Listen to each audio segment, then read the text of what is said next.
All right, today we are digging into something that honestly turns a lot of common stock market wisdom on its head. It's called the 4% secret, and trust me, it might just completely change how you look at investing and where real long-term wealth actually comes from. So, let me just start by throwing a pretty wild question out there. What if almost everything you've been told about picking stocks is, well, kind of wrong? What if the huge majority of companies you could invest in are actually, over the long run, losers? It's a crazy thought, right? But stick with me because that's exactly what the data shows. And it all boils down to this one little number, 4%. It looks tiny, but get this. According to some incredible research, this small group of stocks is responsible for pretty much all of the net gains, the entire wealth creation of the US stock market. I'm not kidding. Not just most of it, all of it. Okay, so this brings us to what I like to call the great stock market lie. We see the headlines all the time. The S&P 500 hits a new high. The Dow is soaring. And we just assume that means most stocks are doing great. But the truth is, the market's overall rise is hiding a really shocking secret just below the surface. Now, this isn't just some hot take or a wild theory. It's all based on some seriously heavy-duty research.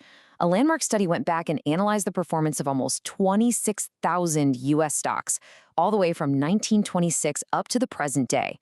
We're talking about nearly 100 years of data here. And what they found? It's just staggering.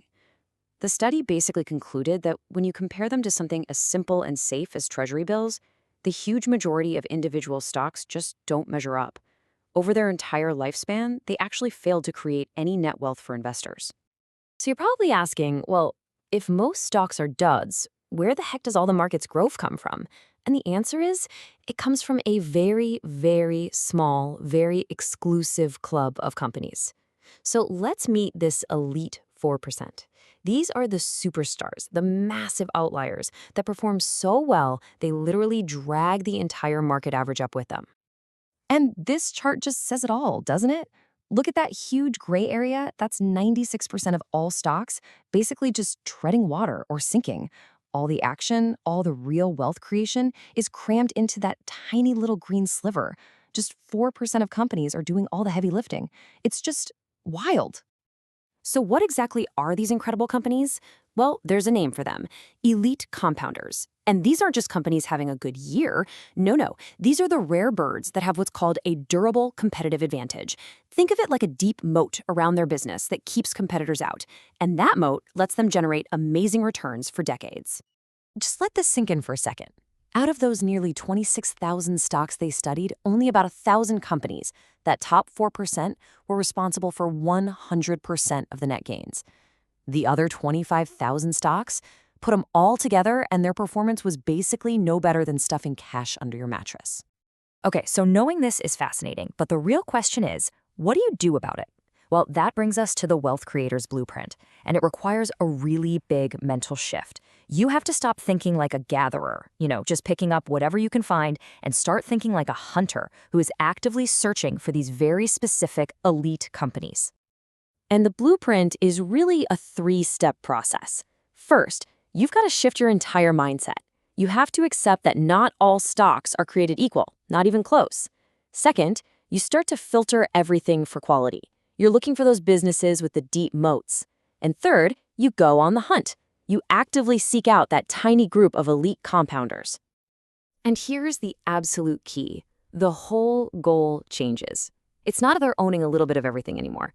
It's about owning the very, very best. The goal isn't just to own the market. It's to own the small handful of companies that make the market. So all of this really leads to a completely new playbook for investing. It's about shifting your entire strategy to work in what we now know is a 4% world, a world that's dominated by extreme winners. And this comparison just lays it all out perfectly. The old way? That's about buying the whole haystack and just hoping you get average returns. But the 4% way? It's about becoming a master at finding the needles in that haystack. You're making a conscious choice to focus only on elite quality, because that's where 100% of the long-term value comes from. So let's just quickly recap the big ideas here. First, the stock market is a game of extreme winners and a whole lot of losers. Second, only a tiny, tiny fraction of companies are the ones actually building wealth over time. And that means, third, that real success comes from being selective, not just from accumulating a bunch of random stocks. Which really leaves us with one final and I think crucial question you have to ask yourself. When you look at your own portfolio, are you still just buying the haystack, or are you learning how to hunt for the needles? Because knowing what we know now, the answer to that question could change everything.